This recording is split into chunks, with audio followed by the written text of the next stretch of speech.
नमस्कार, आप देख रहे हैं अपना उत्तर प्रदेश। मैं हूं आपके साथ सचिन चौहान। मुख्यमंत्री योगी आदित्यनाथ बिहार विधानसभा चुनाव में एनडीए प्रत्याशी के पक्ष में लगातार रैलियां कर रहे हैं। आपको बता दें कि उन्होंने रक्सौल विधानसभा क्षेत्र में एनडीए प्रत्याशियों के लिए आयोजित विशाल जनसभा को संबोधित किया। इस मौके पर उन्होंने केंद्र सरकार की योजनाओं की उपलब्धियां गिनाई हैं। साथ ही कांग्रेस और आरजेडी के गठबंधन पर जमकर निशाना भी साधा। उन्होंने कहा कि ये लोग नौजवानों के रोजगार, गरीबों के राशन पर डाका डालेंगे, इसलिए कांग्रेस और आरजेडी के गठबंधन को नकारना है।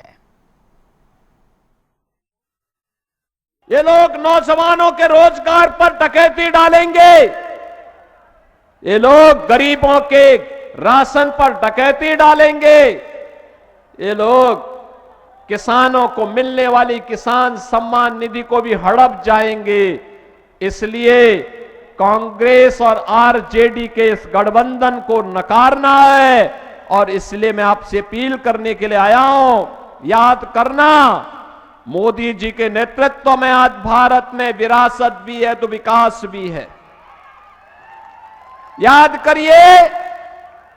करिए विरासत का सम्मान कैसे होना चाहिए, यह मोदी जी ने आने के बाद बताया है। काशी में काशी विश्वनाथ धाम और अयोध्या में भगवान रामलला का भव्य मंदिर का निर्माण। अयोध्या में राम मंदिर के लिए पहले संघर्ष होते थे। कांग्रेस के लोग कहते थे कि राम मंदिर नहीं बनने देंगे, मजबूत पैरवी करने के लिए खिलाफ में पैरवी करते थे ये लोग, और कोर्ट में कहते थे राम तो है ही नहीं।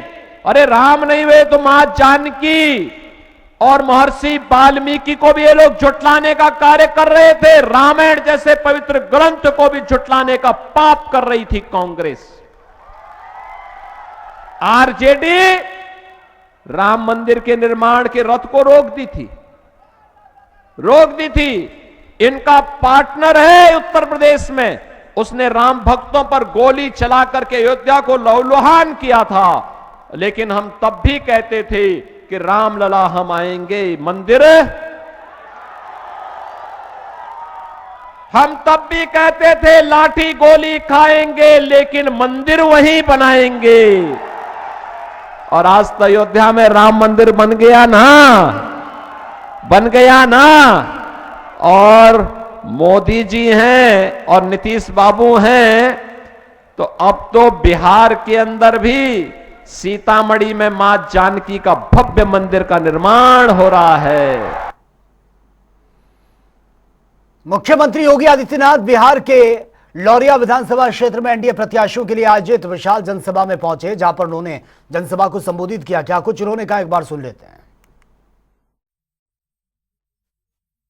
भारत की आध्यात्मिक, सांस्कृतिक और राजनीतिक चेतना को एक नई स्वर देने के लिए जिस अमर कीर्ति की रचना की थी, उसका ये अमर गीत बन गया वंदे मातरम, जिसको गाते गाते भारत का नौजवान फांसी के फंदे पर झूल जाता था, लेकिन भारत की स्वाधीनता के मंत्र से कभी भी भटका नहीं।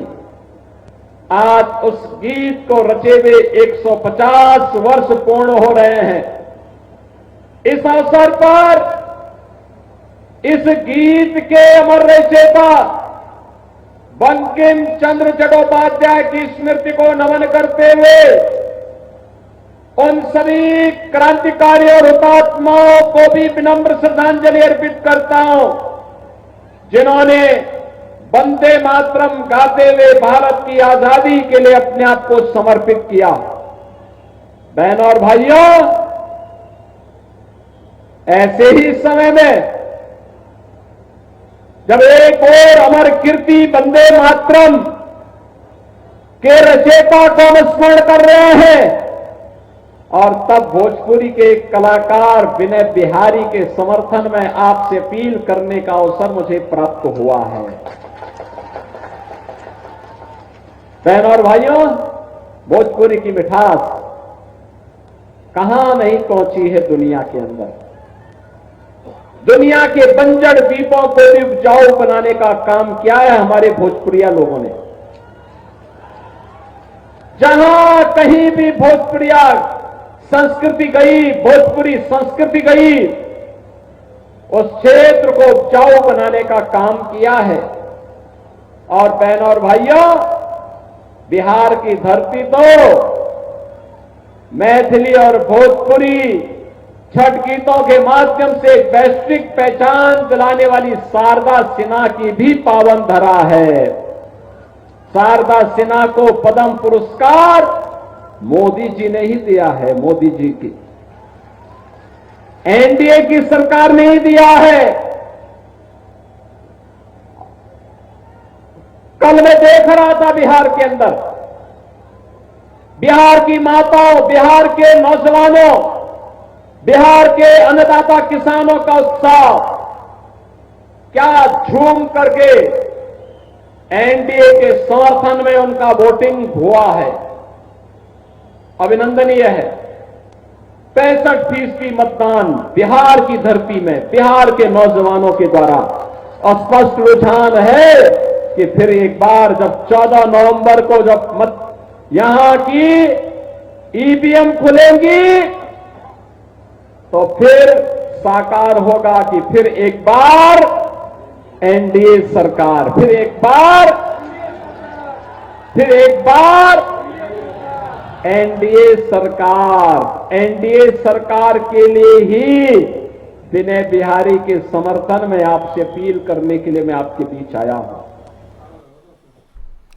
मैनपुरी में बिहार चुनाव के पहले चरण पर सपा सांसद डिंपल यादव ने कहा कि बिहार की जनता ने बम्पर वोटिंग कर विकास के लिए मतदान किया है। साथ ही उन्होंने यह भी आरोप लगा दिया बीजेपी वोटर लिस्ट से नाम हटा रही है और देश में सबसे ज्यादा भ्रष्टाचार कर रही है। वहीं उन्होंने युवाओं को जागरूक रहने की भी बात कही है। बहुत ही अच्छा संदेश है क्योंकि बम्पर वोटिंग हुई है, युवाओं ने बहुत बढ़ चढ़ कर हिस्सा लिया है और सभी बिहार की परिस्थिति से वाकिफ है और कहीं ना कहीं अब चाहते हैं कि बिहार का विकास। लगातार विपक्षी पार्टियों का निरंतर कहना है कि कहीं ना कहीं ये सरकार प्रशासन शासन के माध्यम से, वोट काटने के माध्यम से और अब एक नए लेवल का जो भ्रष्टाचार वोटर लिस्टों का सामने दिखाई दे रहा है, ये पूरे हमारा जो लोकतंत्र है इसके लिए खतरा नजर आ रहा है। अभी अक्सर देखा गया है जब चुनाव आते हैं तो इस तरह के नेगेटिव प्रोपेगेंडा वाले कार्यक्रम सरकार चलाती है। वंदे मातरम तो रोज होना चाहिए, क्यों नहीं होना चाहिए? तो ये बेसिकली लोगों का ध्यान भटकाने के लिए, और जो मूल मुद्दे हैं जहाँ युवा और रोजगार का मुद्दा है, जहाँ पे आप युवाओं को नौकरी नहीं दे पा रहे, जहाँ आप कोई मैन्युफैक्चरिंग सेटअप्स नहीं कर पा रहे हैं, जहाँ शिक्षा और स्वास्थ्य की व्यवस्थाएं पूरी तरह चरमरा गई है और पूरे उत्तर प्रदेश में जिस तरह का भ्रष्टाचार देखने को मिल रहा है, मैं समझती हूँ इतना भ्रष्टाचार कभी किसी सरकार में कहीं नहीं हुआ। आगरा में राष्ट्रीय गीत वंदे मातरम के 150 साल पूरे होने पर शहीद स्मारक में भव्य कार्यक्रम भी हुआ। प्रभारी मंत्री जयवीर सिंह ने शिरकत कर कार्यक्रम को संबोधित किया और उन्होंने कहा कि यह गीत भारत की एकता और आजादी का मूल मंत्र रहा है। कार्यक्रम में जनप्रतिनिधियों, छात्रों और आम लोगों ने बढ़ चढ़कर हिस्सा लिया। प्रधानमंत्री मोदी का वर्चुअल संदेश भी देखा भी और सुना भी गया, जिसमें भारत को एकता के सूत्र में बांधते हुए अंग्रेजों के खिलाफ लड़ाई के लिए एक मूल मंत्र बना। हंसते हंसते हमारे तमाम देशभक्तों ने, क्रांतिकारियों ने वंदे मातरम का गायन करते हुए उसको नारा के रूप में परिवर्तित करते हुए अपनी जान को हंसते हंसते फांसी का पन्ना चूमने का काम किया। तमाम हमारे सेनानियों ने इस मूल मंत्र को लेकर के भारत की एकता के लिए, भारत की स्वाधीनता के लिए, भारत की अखंडता के लिए और भारत को एकता के सूत्र मानते हुए हिंदू, मुस्लिम, सिख, ईसाई हर वर्ग, धर्म और जाति के लोगों को जोड़ते हुए देश को एक नई ऊर्जा, नई शक्ति दे करके आजादी का तराना बना करके हमें आजाद दिलाने का काम किया। यही सूत्र है जो आज हम लोगों को राष्ट्रीय एकता के लिए, राष्ट्रीय अखंडता के लिए एक सूत्र देता है, एक ताकत देता है, एक जज्बा देता है। और इसी को महत्व देने के लिए हमारे माननीय प्रधानमंत्री जी ने एक नया 150वीं जयंती पर जब इसकी रचना हुई थी उसको व्यापक रूप से जन जन तक पहुंचाने के लिए प्रयास किया है। उसी के तहत आज के सब कार्यक्रम पूरे देश भर में। प्रधानमंत्री नरेंद्र मोदी 8 सितंबर 2025 को बनारस से 4 नई वंदे भारत एक्सप्रेस ट्रेन को शुभारंभ उनका करने जा रहे हैं। इनमें बनारस खजुराहो ट्रेन शामिल है। आपको बता दें कि इसमें पर्यटन और स्थायी व्यापार जो है उसको बढ़ावा मिलेगा। इस मौके पर उत्तर प्रदेश के मुख्यमंत्री योगी आदित्यनाथ और रेल मंत्री अश्विनी वैष्णव वो भी मौजूद रहेंगे। कल 8 नवंबर 2025 को पूर्वोत्तर रेलवे के बनारस रेलवे स्टेशन से माननीय प्रधानमंत्री श्री नरेंद्र मोदी जी 4 नई वंदे भारत ट्रेनों का उद्घाटन करेंगे। ये 4 नई वंदे भारत ट्रेन है फिरोजपुर से लेकर दिल्ली, लखनऊ जंक्शन से लेकर सहारनपुर, एर्नाकुलम से लेकर बेंगलुरु और बनारस से लेकर खजुराहो।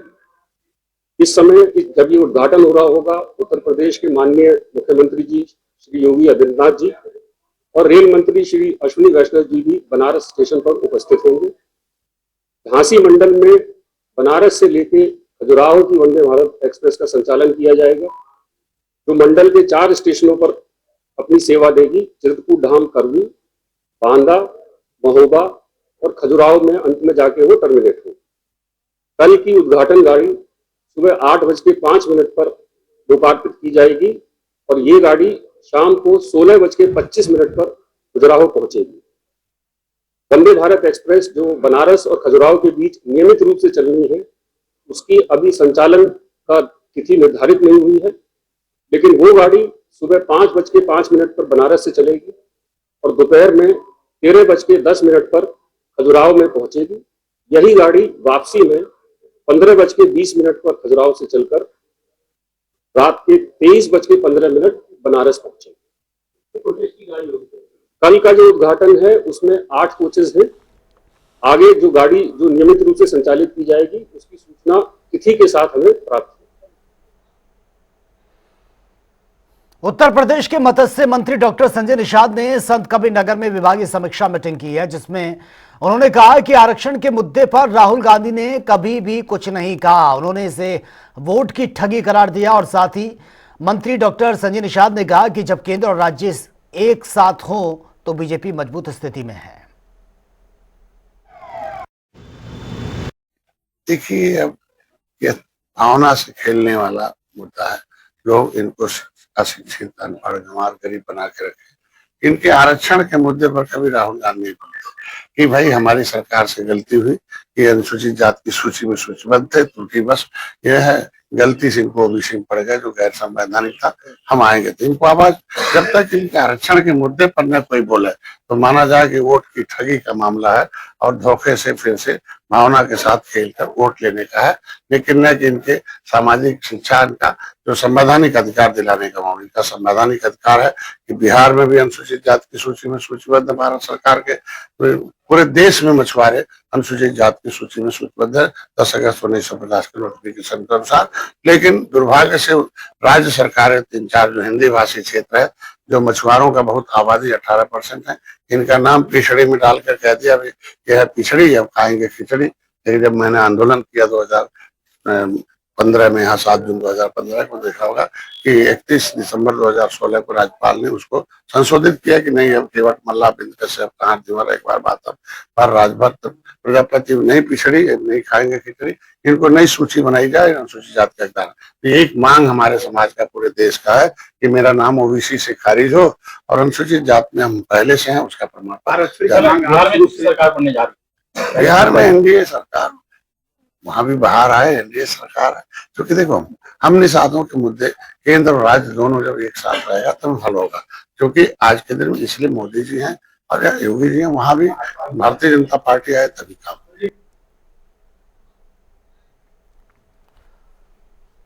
तो देश भर में राष्ट्रीय गीत वंदे मातरम के 150 साल पूरे होने पर शहीद स्मारक में भव्य कार्यक्रम आयोजित हुआ और इसी पर हमारे संवाददाता ने एक रिपोर्ट भी तैयार की है। इस वंदे मातरम का राष्ट्रीय गीत वंदे मातरम को 150 साल हो चुके हैं। इसको लेकर आज कई कॉलेज और पार्टी कार्यालयों पर मीटिंग की गई है। यहाँ पर उनका कार्यक्रम रखा गया है।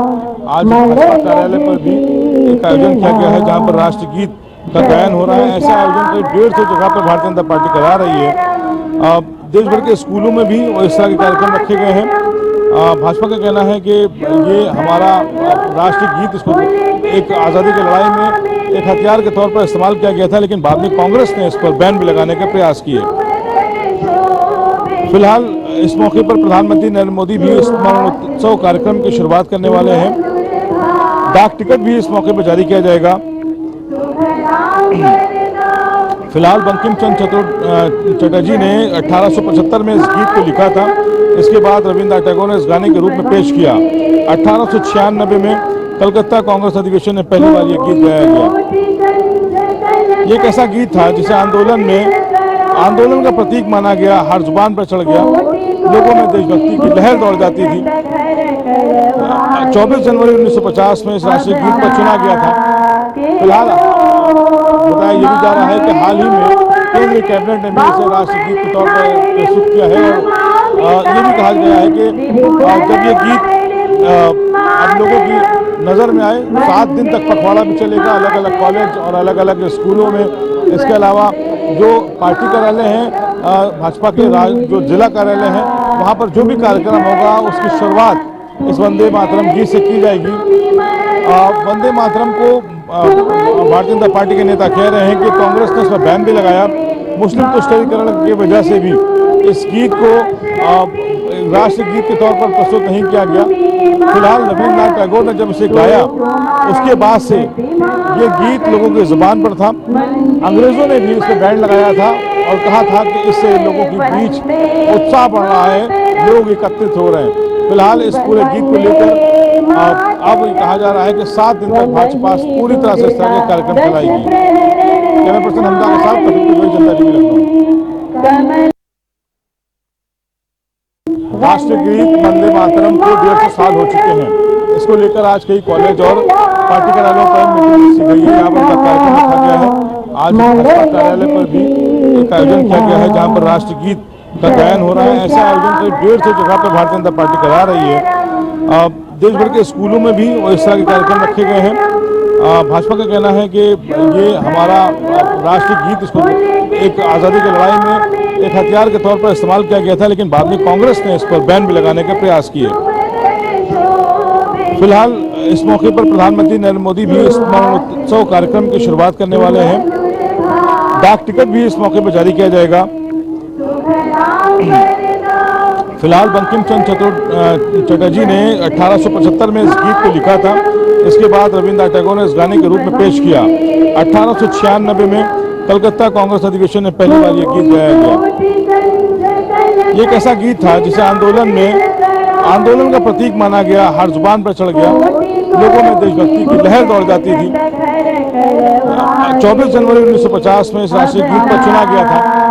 फिलहाल बताया ये भी जा रहा है कि हाल ही में केंद्रीय कैबिनेट ने भी इसे राष्ट्रीय गीत के तौर पर प्रस्तुत किया है और ये भी कहा गया है कि जब ये गीत अब लोगों की नज़र में आए, 7 दिन तक पखवाड़ा भी चलेगा अलग अलग कॉलेज और अलग अलग स्कूलों में। इसके अलावा जो पार्टी कार्यालय हैं, भाजपा के जो जिला कार्यालय हैं, वहाँ पर जो भी कार्यक्रम होगा उसकी शुरुआत इस वंदे मातरम गीत से की जाएगी। वंदे मातरम को भारतीय जनता पार्टी के नेता कह रहे हैं कि कांग्रेस ने इसमें बैन भी लगाया। मुस्लिम तुष्टीकरण की वजह से भी इस गीत को राष्ट्रीय गीत के तौर पर प्रस्तुत नहीं किया गया। फिलहाल रविन्द्रनाथ टैगोर ने जब इसे गाया उसके बाद से ये गीत लोगों की जुबान पर था। अंग्रेजों ने भी इस पर बैन लगाया था और कहा था कि इससे लोगों के बीच उत्साह बढ़ रहा है, लोग एकत्रित हो रहे हैं। फिलहाल इस पूरे गीत को लेकर अब कहा जा रहा है कि 7 दिन तक भाजपा पूरी तरह से इस तरह के कार्यक्रम चलाएगी। कैमरा पर्सन हमजा के साथ जनता टीवी लखनऊ। फतेहपुर में आंगनबाड़ी विभाग में रिश्वतखोरी के 2 मामलों में बड़ा एक्शन हुआ है। खजुआ ब्लॉक में सीडीपीओ और कंप्यूटर ऑपरेटर निलंबित कर दिए गए हैं, सेवाएं उनकी समाप्त हो गई हैं, जबकि हथगांव ब्लॉक से सुपरवाइजर को सस्पेंड किया गया है। आपको बता दें कि सोशल मीडिया पर वायरल वीडियो और विजिलेंस जांच के बाद यह बड़ा एक्शन हुआ है। साथ ही विभाग अब बाकी आरोपों की भी गहनता से जांच कर रहा है। देखिए, 2 ब्लॉक में कार्रवाई हुई है, एक खजुआ ब्लॉक में और एक हथगांव में। खजुआ के सीडीपीओ के खिलाफ कार्रवाई हुई है और वहाँ के ब्लॉक कोऑर्डिनेटर के खिलाफ। खजुआ के सीडीपीओ को सस्पेंड किया गया है शासन से और इसके अलावा ब्लॉक कोऑर्डिनेटर की सेवा समाप्त करी गई है जनपद से। हथगांव ब्लॉक में सुपरवाइजर के खिलाफ कार्रवाई हुई है, उनको भी निलंबित कर दिया गया है। ये दोनों प्रकरण क्या थे मैम?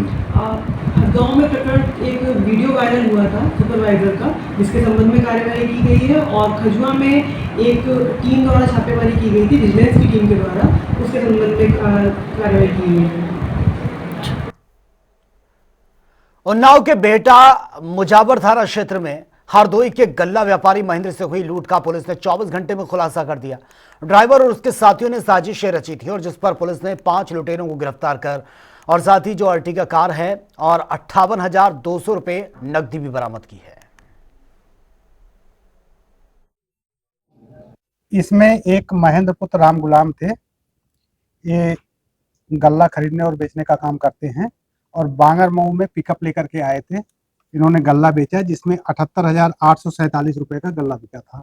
जब ये वापस जा रहे थे, ये रहने वाले एक्चुअली थाना कासिमपुर जनपद हरदोई के हैं, तो थाना बेहटा मुजावर क्षेत्र में एक अर्टिगा गाड़ी बिना नंबर की इनकी गाड़ी को रोकी और इनसे जो 78,847 रुपए था बिक्री का, उसको लूट लिए थे। इसके बाद हमारी पुलिस लगी और 24 घंटे के अंदर इसमें 4 अभियुक्तों को गिरफ्तार किया। चारों अभियुक्तों में एक जो पिकअप का ड्राइवर था वो भी मास्टरमाइंड था, उसी ने घटना खारिज कराई थी और इनसे जो बरामदगी हुई है 58,200 रुपए की हुई है। इसमें आगे जब जांच किया गया तो पाया गया कि 20,000 रुपए जो नहीं मिला है उसमें 10,000 रुपए दीपक ने जो है अपने EMI में खर्च कर दिया था और शेष 10,000 रुपए खाने पीने में। तो इस तरह से लगभग 100% ये भी बरामदगी है। तो चलिए अब बात होगी तमाम खबरों की ताबड़तोड़ अंदाज में। बदायूं में पुलिस की बड़ी कार्रवाई, 25,000 का इनामी गौकश मुठभेड़ में घायल होकर गिरफ्तार। कब्जे से अवैध तमंचा, कारतूस, गौकशी के उपकरण भी बरामद। कासगंज में पारिवारिक विवाद ने लिया हिंसक रूप, बहन के ससुर पर भाई ने चाकू से किया हमला, गंभीर हालत में अस्पताल में भर्ती। आजमगढ़ में मारपीट की खबर पर पहुंची पुलिस, फोर्स पर भी हमला, 19 नामजद और 10-15 अज्ञात के खिलाफ मुकदमा दर्ज, 5 गिरफ्तार, अन्य की तलाश जारी। प्रयागराज में 15 साल के छात्रा की खेत में हत्या, गला रेतने की जताई जा रही आशंका, पोस्टमार्टम में भेजा गया है शव, जांच जारी। फर्रुखाबाद में सनसनीखेज मामला, एनडीआरएफ ने तीनों को सकुशल बाहर निकाल दिया। फतेहपुर में बेखौफ चोर, रेडीमेड की दुकान से नकदी समेत हजारों के माल पर हाथ साफ, मामले की जांच की जुटी है पुलिस। अलीगढ़ में सामाजिक समरसता संगोष्ठी आयोजित, विश्व हिंदू परिषद के कार्यकर्ताओं ने किया आयोजन, सैकड़ों लोग कार्यक्रम में शामिल हुए। कानपुर देहात में संदिग्ध परिस्थितियों में मिला है अज्ञात युवक का शव, राहगीरों में मची अफरा तफरी, सूचना पर पहुंची है पुलिस, जांच जारी। अलीगढ़ में बाइक सवार बदमाशों ने व्यापारियों पर फायरिंग कर लूटपाट की है, एक युवक को गोली लगी है, मामले की जांच में जुटी है पुलिस। अलीगढ़ में डीजे बजाने का विरोध करने पर दबंगों ने घर में घुसकर की है मारपीट, 3 लोग घायल, पुलिस ने दर्ज किया मुकदमा, जांच जारी है। अमरोहा में चलते कैंटर में अचानक से आग लग गई है, चालक ने कूदकर अपनी जान बचाई है, हसनपुर क्षेत्र के संबल बाईपास रोड का मामला। लखीमपुर खीरी में शराब पीने के दौरान विवाद, भाई ने की चचेरे भाई की चाकू से हत्या, पुलिस ने आरोपी भाई को गिरफ्तार किया। लखीमपुर खीरी में घर में भीषण आग, गृहस्थी का सारा सामान और 30,000 की नकदी जलकर राख, फायर ब्रिगेड और पुलिस ने कड़ी मशक्कत के बाद आग को कंट्रोल किया। महोबा जिला अस्पताल में सीएमओ का औचक निरीक्षण, स्वास्थ्य सेवा और व्यवस्थाओं का जायजा, इमरजेंसी वार्ड में गंदगी मिलने पर जताई नाराजगी, ड्यूटी पर गार्ड न मिलने पर कार्रवाई के निर्देश। सहारनपुर में चिलकाना थाना पुलिस की गौकशों से मुठभेड़, जवाबी कार्रवाई में गौकश को गोली लगने से घायल हो गया है, दूसरा मौके से फरार, जांच जारी। बदायूं में छात्र की संदिग्ध परिस्थितियों में मौत का मामला, परिजनों ने खेत मालिक पर लगा दिया हत्या के आरोप, पुलिस ने। फिरोजाबाद जीआरपी की बड़ी कार्रवाई चलती, ट्रेनों में चोरी करने वाले गैंग का भंडाफोड़, मां बेटे समेत 4 गिरफ्तार, यात्रियों से चोरी की वारदात का खुलासा। कानपुर देहात में दबंगों ने दंपत्ति पर किया हमला, पुलिस की लापरवाही से आहत पीड़ित ने एसपी से लगाई है न्याय की गुहार, एसपी ने दिए तत्काल कार्रवाई के निर्देश। भदोही में 2 डंपरों की भीषण टक्कर हो गई, एक डंपर में लगी आग, ड्राइवर की जलकर मौत, फायर ब्रिगेड ने कड़ी मशक्कत के बाद आग को कंट्रोल किया। चंदौली में नवंबर यातायात माह के तहत विशेष अभियान, ट्रैफिक इंस्पेक्टर ने ऑटो चालकों संग मीटिंग की है, सड़क सुरक्षा की सीख भी दी, नो पार्किंग और बिना हेलमेट पर सख्त कार्रवाई की चेतावनी। मैनपुरी में किराना स्टोर में घुसी है तेज रफ्तार कार, दुकान पूरी तरह से क्षतिग्रस्त, नशे में बताया जा रहा है चालक। सीसीटीवी में कैद हुई है पूरी घटना। कन्नौज में गौरक्षा व्यवस्था फेल, पहला गांव में 4 दिन से बीमार पड़ी गाय की सूचना के बावजूद प्रशासन पूरी तरह से मौन, सरकार की योजनाओं पर उठ रहे सवाल। शराबस्ती में दर्दनाक हादसा, निर्माणाधीन मकान की 4थी मंजिल से गिरा मजदूर, इलाज के दौरान मौत, परिजनों में कोहरा। फतेहपुर में आंगनबाड़ी विभाग की रिश्वतखोरी पर बड़ा एक्शन, सीडीपीओ और सुपरवाइजर निलंबित, कंप्यूटर ऑपरेटर की सेवा समाप्त, विजिलेंस कार्रवाई से विभाग में हड़कंप। अलीगढ़ में अज्ञात कारणों से गोदाम में भीषण आग लगी है, लाखों का सामान जलकर राख हो गया।